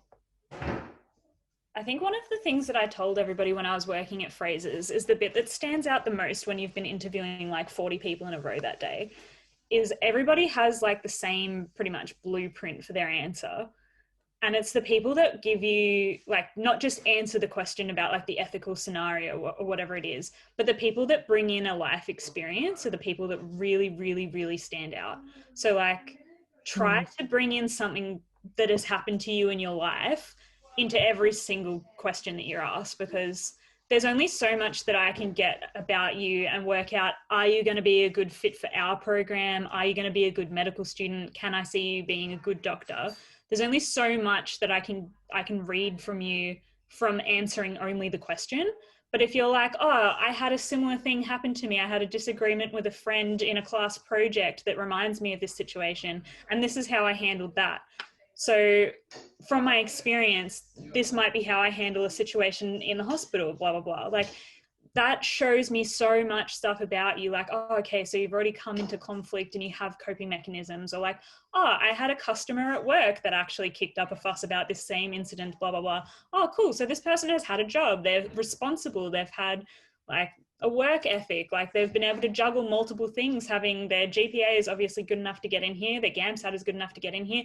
And they had a job. Like, or, you know, my parents were sick during my undergrad or something and I had to care for them. So my role as a carer has led me to blah, blah, blah. And then you're like, oh, wow, this person has so much experience, blah, blah, blah. Like you just need to really bring yourself into every question, not just think about it as a black and white. What are these random people in this question doing? Like, how can you bring you into that answer? And that's definitely the same for like other stations too. I was just thinking about the rural health that will definitely come up. Like even if you have experience, like if you've traveled by yourself or if you've moved to another state, all of that is like a very good crossover to like how would you cope being put in a situation that might be uncomfortable, or how would you go about, you know, integrating with community? Like how do you go, you know, I guess immersing yourself into extracurriculars. So like you can definitely talk about, you know, many experiences that will relate if you don't have specific like rural health experience. Interview at Frio UNDS. I'm pretty sure that will be very similar to Notre Dame, Sydney. I'm pretty sure everything we've said will apply. But yeah, except I don't think that they have the dean interview. Yeah. And yeah, they just have a lot more sharks in the area. As in like the beach. That is a really pretty area, really nice place to live. Yes. How would you relate an honours degree to valuable experience? Emma, you might. They love hearing about honours, like because you're already trained in everything that you need to kill the MD portion of the program, all of the research and everything. Like they don't need to babysit you, they don't need to give you instructions, they're going to use you to help other people in the course. So I could tell them how much you enjoyed it, how much you look forward to that, and how it's important to you for your medical career, how it's important to have that in your MD, how you're looking for more experience, how you're excited to share your excitement with the cohort. Like just really play it up. If it's something that you're passionate about and you enjoyed, play that up because they will eat it up. I was going to say, particularly if it's an area that you're interested in that you did, like that shows that you've got like an interest in something and like you're willing to do the hard work, you know, in that area. So definitely talk about it. Yeah. Any suggestion for rural Aboriginal health issues? Questions? It can be hard if you've never had any experience in that area. I personally didn't like have a lot of experience in either rural or Aboriginal healthcare, but it's something that I really want experience in, so I just turned it into that. So if they have specific questions like how would you feel if you had to move to a rural area, like don't lie. If it's something that you're not passionate about, don't pretend like you are. Just, you know, probably don't say I would hate it either, but like they can tell if you're lying. So if you're super passionate about it, like just tell them how you feel, like you want to move to a rural area, or you really like if you look up the statistics about closing the gap, it really disheartens you and you know that there's something more that can be done there, and why not be the person that can make that change. or what is it about you that you think will fit in a rural area and your personality and the culture. Or like, if you don't know anything about it, be like, I'm so excited to come to your school because you're so passionate about that. And I know that you're going to teach me like everything about this. And like, that's something that I'm really looking forward to about your program, blah, blah, blah. And yeah, if you have rural experience, definitely bring it up. Like I had done 3 months rural, like I had to go as a new grad physio to Roma, which is like 6 hours from Queensland. And I was really unexcited about it at the time, but like I learned a lot from it. And so that was all I talked about for one of those stations. So yeah, like things that I talked about were, you know, like how much hands-on experience you get and how you have a lot more access to people to teach you, and how you get to see such a diverse patient group. Like I got to do things like traveling to other towns and being like the only physio there. So any of those experiences are really good. And then other things I talked about for that were like, you know, that I learned that I really had to immerse myself in things like social sport to make friends, and, you know, to kind of link into things like if people invited me out to go play netball, that you go along with those things. And that's kind of the way to make sure that you get the most out of it. And I was going to say, for like rural health issues, do some reading about it. Like for schools like Deakin and Wollongong, they were opened in response to like the issue we have with doctor shortage in Australia. So I'm actually remembering, I think one of my questions was like, how are we going to go about fixing that issue in Australia? So they might ask you things like that. And it's good to know that, you know, like their results have shown that having students go rural for a year of medical training makes them more likely to go back and be rural doctors. So things like that you should probably know about, or at least, you know, have some idea of what Australia is trying to do to address those problems. You can even tell them that you had this meeting with other medical students because it's something I was going to say that. About. Like if you, as a stretch, if you have nothing else to say, you can be like, this is something that's really interested me. And I unfortunately haven't had a lot of experience, but I've been trying really hard to get more information. For example, I went to a recent like Q&A held by like medical students who've had experience, and like it really excites me after listening to them. Yeah, you can draw on almost anything. You can tell them about my experience now. Yeah, and it will sound like you've considered it a little bit. But yeah, I do recommend having just a bit of a read if you have no idea, which I didn't when I like first got my first interview.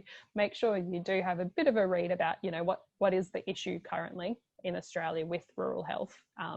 And like Emma said, Close the Gap is a big one, and that will have a lot of information if you just Google Close the Gap. But yeah, just have a bit of an idea about what's happening and what we're doing in that area.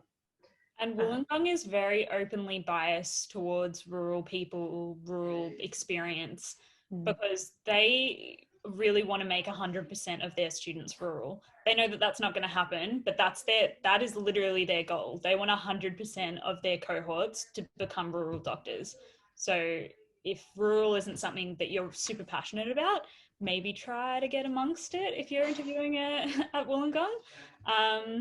Yeah, or like really important though, if it's 100% not for you, maybe reconsider Wollongong. Yeah, if you like definitely want a Metro hospital placement, like even Deakin doesn't really offer that. There is, I think, maybe 15 of us that are going to Box Hill, and we all had to put in special consideration for why we need to stay in Melbourne. So yeah, and a lot of other people will be trying to stab Amie in the back to get that place. Yeah, so that, like, I think, yeah, for definitely Deakin, Wollongong, like you're probably or likely going to be regional / rural. So there's something and to at consider. Wollongong, they have 2 campuses, and one is in actual Wollongong, which is rural on its own. And then their other campus, I've forgotten the name of it. It's this Shoalhaven? Yeah, is that what it is? Yeah. Absolutely gorgeous place, but it is in the absolute middle of nowhere, and you're only with 12 to 15 other people in the cohort. And I think a bus takes you every second Friday and every second Monday back to the main campus so you can do PBLs and like come back to civilization. And that can be really hard for people if you've never lived out in the bush before. And literally on the campus, 24/7, there's just kangaroos lounging around everywhere. Like it is the middle of Australia. It's great. Yeah, great experience, I think. But I also think, like with our program at Deakin, there'll be people that get put there that don't want to go there. So, yeah, they're just other things to consider. Wesley asked, I guess that's with honours, would it help to bring up your focus? So what you produced a thesis about? Yep, if you love it, bring it up. Anything you love, bring it up. Definitely. Any good resources for rural Indigenous health reading? Close the gap stuff, probably for Indigenous health would be where I'd find, like, you don't need to know all the ins and outs. You just need to have a general overview of what the current situation is. And you probably want to read about intergenerational trauma. That's super important and a big gap, like a reason that the gap exists. Even just watching some Aboriginal, like, stylized movies that have sort of talked about that time era. Like the Rabbit Proof Fence is something that our medical school recommended that we watch.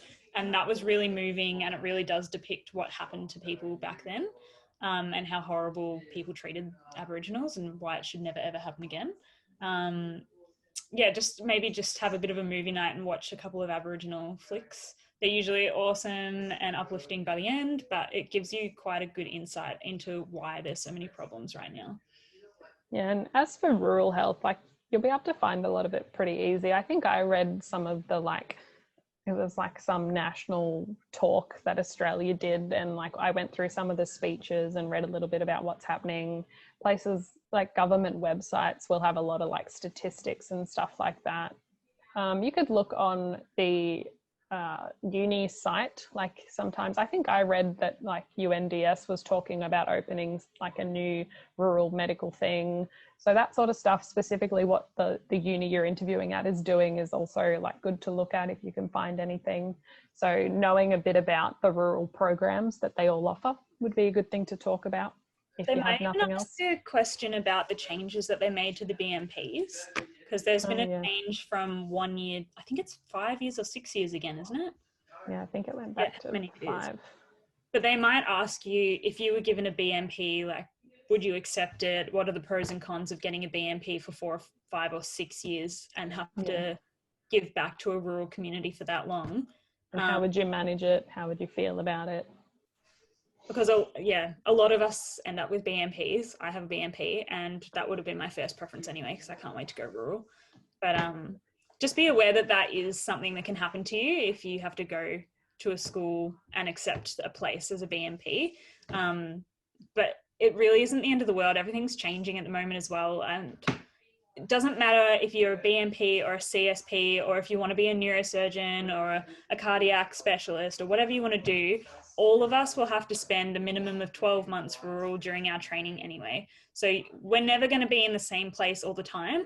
We can try really, really, really hard to stay at one hospital or one area, but the reality of it is, if you want to complete a training program, you have to go to all of the schools attached to your program. So you could go to Melbourne, but then they have Geelong, Warrnambool, like all these rural areas, and you'll get sent out there for 6 months at a time. And that's just what you have to do. And that's for all of us. So if you don't want to go rural, unfortunately, you're still going to go rural if you want to be a doctor. It doesn't matter what pathway you go down. So just start loving it now, because it's going to be a great time for all of us out in the bush together. Have you considered any specialty? Cue Emma. I am obsessed with obstetrics. I think people in my cohort now says that that's one of my personality traits, is obstetrics. But I think it's better if you don't know what you want to do. Like, I keep trying to block that part of my brain out, but it just keeps coming back. But they say that it's a big disservice to yourself if you go into medical school already decided upon what you want to do, because the thing that you're meant to do might pop up and you might miss that. So if you're like, I'm going to be a pediatrician, and then like you're actually supposed to be a cardiac surgeon, and when you get to that rotation, you're ignoring it, and then you've missed your true calling. Or when it comes along, you're so like, oh my God, but my whole life I wanted to be a pediatrician, but now I love this, what do I do? And it tears you apart. Just be open to everything, because the most normal thing in medical school is every 8 weeks you want to be something else. And every rotation, you're like, I freaking love this. I can see myself doing this for the rest of my life. This is the best. And then you get onto the next one and you're like, this is 10 times better than the last one. I'm so excited for this. This is the quality of life that I see myself having. So like, it'll change. It's fine. And I have that even though I'm not in clinical yet. Like every Wait time we till go next through year. a block, I'm like, oh, I really like cardiac. That's really interesting. And then we did women's at the start of the year and I was like, oh, maybe I like that. And then we did renal and I was like, I hate the kidneys. Oh, yeah. Also hate gastro. So and rest. and so I swapped between wanting to do emergency and then wanting to be a pediatrician, then wanting to do obstetrics. So yeah, like there's people like Emma who have pretty sure they know what they want to do, and then there's people like me who have no idea. And then I have a friend that is his 5th year out and he's only just decided this year. He thought he wanted to be a palliative care doctor for a really long time. And then just in the middle of last year decided, no, I'm going to be an obstetrician. So he's going to get onto the training program for that now. I'm very jealous. So yeah, people change their minds and you have plenty of time to figure that out. So yeah, we're not like America. We don't have the match the minute that you get out of medical school and you have to do that forever. And it's actually so much easier in Australia to change professions if you decide that it's not something that you like. So you don't have to choose for like the next 10 years. It's fine. But I was going to say, and in response to the next question, some of them are extremely competitive. So that is also considered a downside. Like, you know, we don't have the American system where you go straight in, but we do have a bit of an issue now with a large number of people who can't get onto programs. And that's where people work as unaccredited registrars and, you know, they're working potentially for some surgical specialties. It can take people 5, 6, 7 years to get onto the surgical training program. And then you have another 6 years of training to be a surgeon. And I know that plays into the minds of like particularly people who are applying who are a little older. You know, like you're looking at 4 years. Yeah, like I'm not young either. Like I'm 27 now. So it is something to think about. And like there's some specialties are better than others. Like I know a girl who is an intern this year and she's been accepted onto the pediatric program for next year. So 2nd year out. So This is really different though, because you start that as a resident. There's no other program that you start as a So like that is quite fast. Obviously, if you want to be a GP as well, that's a bit faster. If you want to do rural medicine, that's very fast to get onto these programs. It's mainly like hospital-based specialties and surgical stuff that's really competitive. And the other thing is that there's a limited number of jobs at the end of the line for some of this stuff as well. So these are some of the kind of new issues coming out now that we have so many medical graduates. So that's also something to think about. Unfortunately, although it's really competitive and difficult to get into medical school, it's about 1,000 times harder to get into a specialty program on the other side. It's like this bottleneck that everybody's really stressing about. Like a lot of people are saying that there's too many medical schools and there's too many medical students because there's not enough jobs out there at the end, which is really scary. So don't let that stress you out because we're all in this together. But also don't like think that in medical school you have to decide what you want to be, because we're all going to spend 5, 6, 7 years trying to build up a new portfolio and all the experience that you need to tick all these boxes off before you're even allowed to apply for a program now. So you have years and years and years to build that. And it's just how it is. Like, it's not like the olden days where you can just pick it and go into it and you want to get into it immediately because of your age or whatever. Like, all of that is out the window. That doesn't exist anymore. Take the pressure off. Other people won't, and they'll think that they're going to get straight into their program like 2 years out, but they won't because it doesn't exist anymore. And they'll stress the hell out the whole way through medical school for no reason. So don't let that be you. Be calm, enjoy it, know that it'll all work out in the end. And you do get paid from internship onwards, so It's so good. It's not 5 or 6 years of no money. And it's all good experience, and you can pick whatever specialty like rotations that you want. So you can have like for your 5 years of residency, you can pick anything you want. So you can have 6 months in one thing and 6 months in another thing, or 3 months here, 3 months there. You just put in your preferences and most hospitals will give you what you want. In terms of sitting a test, the only one I know that has a test is surgical. I think all of them have a test. So to get on to the specialty program? Not sure, I thought so. Oh, I know there's an entry exam for surge. Maybe not for GP. I know PEDS was just an Yeah, interview it's different, yeah. But and they have really hard tests later on, which is where yeah. There's a big surgical exam, the GSSE or something, if you want to do surge, that you have to pass. But yeah, they're all like completely separate bodies, so they have all their own requirements. You can go into any of the colleges, so just type in like, how do I be a neurosurgeon or whatever, and it'll come up with the college that trains neurosurgeons. Or like, for example, if you want to be an obstetrician, it's RANSCOGs. Like they all have crazy acronyms.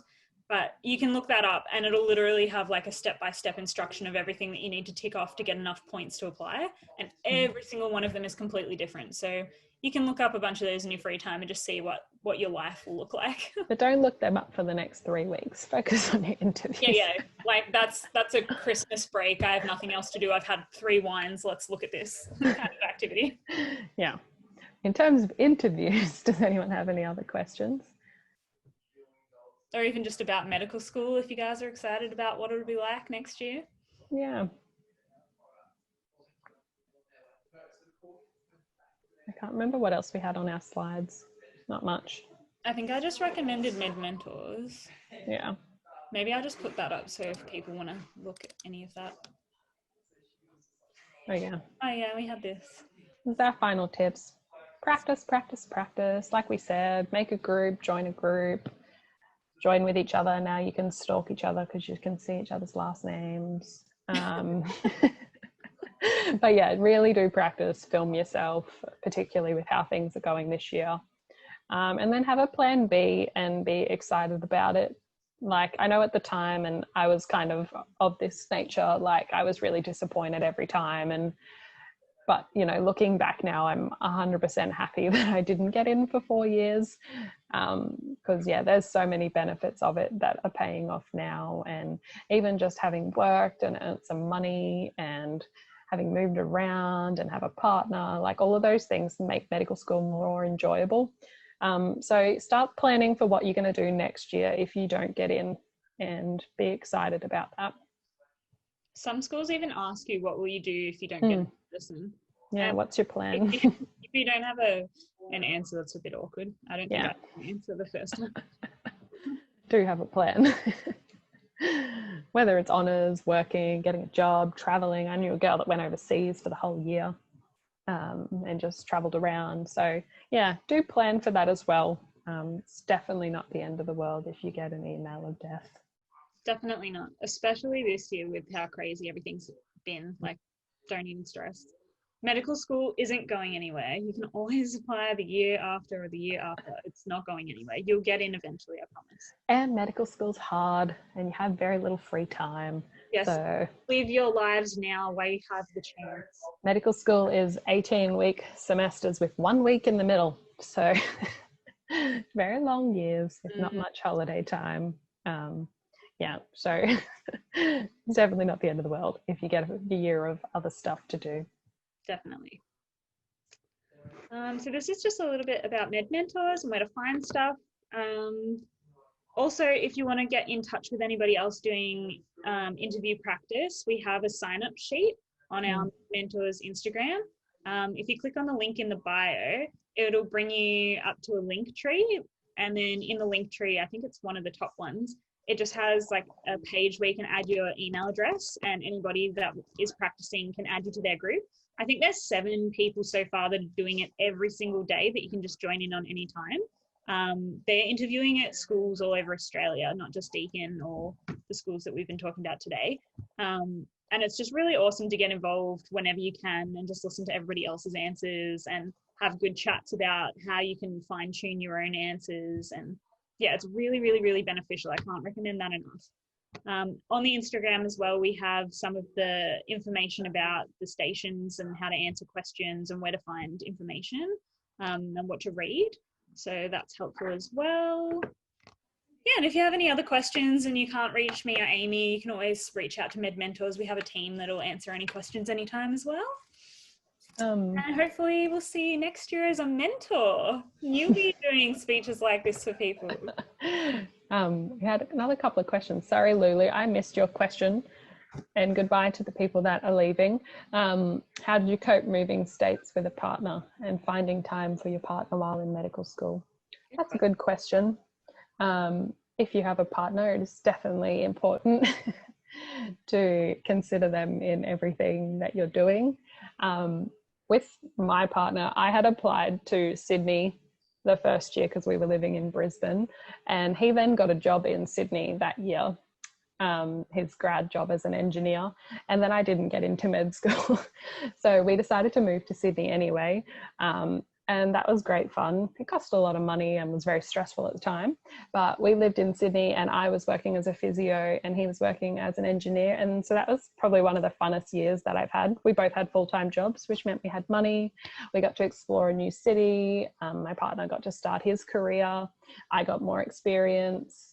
So yeah, like it was stressful, but it was great. Then at the end of that year, when I got accepted into Deakin, that was even more stressful because we had just moved to Sydney and that cost us like a lot of money. And so I remember like coming home to tell him that I got in, and I bawled my eyes out for a week. I was so sad that we had just moved here together and he had just got a job, and then I had to go to Melbourne, and I knew I couldn't say no. So it like was very stressful for about a month where we were trying to work out what to do, and we were going to do long distance. And then thankfully at the last minute, his work agreed to transfer him to Melbourne. So that was awesome. But it did mean when we got here that Deakin is in Geelong and his work was in Melbourne. So that was stressful too. And we ended up renting 2 places.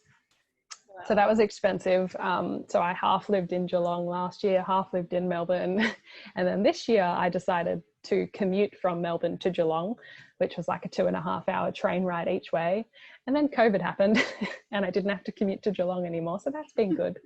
But basically there is lots of hurdles that come up, but having a partner is probably like the best thing ever in medical school. You know, just having someone who's there all the time to support you. And I think it's even just nice having like, you know, they have aspirations and goals too. It kind of keeps you out of the med bubble that people get in. So yeah, like for me, that's been probably one of the best parts about doing a second degree, is doing it as an adult and having a partner and getting to do all those fun things. And I know Emma's got a great partner too. Yeah, he actually moved to Wollongong because we were so sure that I was going to get into Wollongong. And then I didn't. And he was just in Wollongong on his own, and we did long distance for a while. And then he moved back when I got into Deakin. And then, yeah, moved to Geelong, and it's been awesome. And he's training to be a paramedic now because I got into uni, and then he decided, well, if you're going to uni, I'm going to go to uni. And so we both, yeah, kind of live halfway between our unis now and commute where we can and get to study together, which is real cute. Yeah. So it's great. Like it's stressful at times, but it makes it like the stress is better having someone else to go through it with you. And when you look back on it all, it's like all good memories. You know, I remember that how stressful we were when we drove from Queensland to Sydney like 3 times to move our stuff down. That was such a fun time. So like you do look back on it and laugh, and like everything happens for a reason, I say. So like it will all work out. Definitely.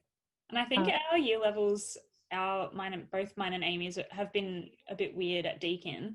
Apparently most year levels are like 95% of the cohort is single, and it can be a little bit slutty to the point that in our first week that the school psychologist told us that she will hear about everybody that has the STDs and who they got them from, and we're all like, whoa, this is crazy. And we're all thinking like, oh no, I'm the only one with a partner, like it's gonna be crazy going on around me. And then we found out that no, actually 95% of us in both year levels came in with a long-term partner, and we still have them, and apparently that's unheard of in medical school. So yeah, we also had the on-campus GP give us a lecture once, and she told us about the rates of STDs at Deakin. Yeah. And I was like, this seems like she's breaking some form of confidentiality. But anyway, there is, and like some people do long distance. I know there's a girl in my year, her boyfriend lives in Sydney, and they made it work really well. They both flew back and forth like every 3 weeks or so. He would come for a long weekend. And she would go home for like another 3, and they've done that for the whole 2 years. I did have a friend who was in a long distance and they broke up as well, so that does happen as well. But yeah, for most people that I know, they're still with their partners who have started out. And yeah, there is a few people doing long distance and things like that. So it works for all different sorts of relationships. For anyone coming to Deakin, there's a Partners of Deakin Med Facebook page that apparently just like I is didn't an even know absolute, that existed. oh, you should get your partner onto it. It's an absolute crack up. Like they're like, so my girlfriend took me on an exciting date today. She took me to a surprise location. Turns out it was the library. I have taken my boyfriend to the library. Oh, bye. Oh God, that's terrible. What else have we got? Oh, where to find other people to have interview practice. Emma said there's on the Med Mentors stuff, there's a group for that, or a sign up page. Yep, just in the link tree on the Instagram. I think Wes just answered that. Otherwise, have a look on Paging Doctor. Don't listen to any of the negativity that people have on there. That's all just crap because they're anxious, which is fair enough, but don't listen to it. Go on there and find the nice people and find a group, or just join the Med Mentors group, either way. Yeah. Yeah, I was going to say, if any of you do want practice documents or anything like that, like I have some stuff, I don't know how useful it will be, but feel free to message me on Facebook. I'm happy to give further advice, or if you had questions that you didn't feel comfortable asking here, message me or Emma. I'm sure she'd be fine with it too. Yeah. Yeah, but if no one has any other questions, let us know if you get in too. Yeah, let us know. I'm so excited for you guys. Yeah, so we do like hearing that stuff as well. Yeah, I can't think of anything else, Emma. No, if nobody else has anything, we'll let everybody go and enjoy their Tuesday night. Yeah, thanks for coming, guys. I kind of said to Emma, let's do a Q&A, and then I was like, will anyone come? That might just be me and you. Or a very intimate chat with 1 or 2 people. So thanks for coming along. I hope it was helpful, and you'll have to give us feedback on how the online system worked. And yeah, hopefully it all runs in your favor. It sounds like it will. I think you guys, it might be a lucky year. Yeah, I think so. You don't have to walk around in tight clothes looking uncomfortable and getting really hot. And looking at everybody else looking uncomfortable at hot as well. Yeah, that was horrible.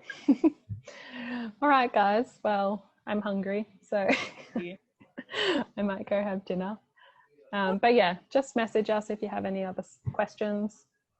Otherwise, the Med Mentors page as well. There's a whole group that can reply to anything that you want as well. And good luck. I hope you all get in. Good luck, guys. Bye.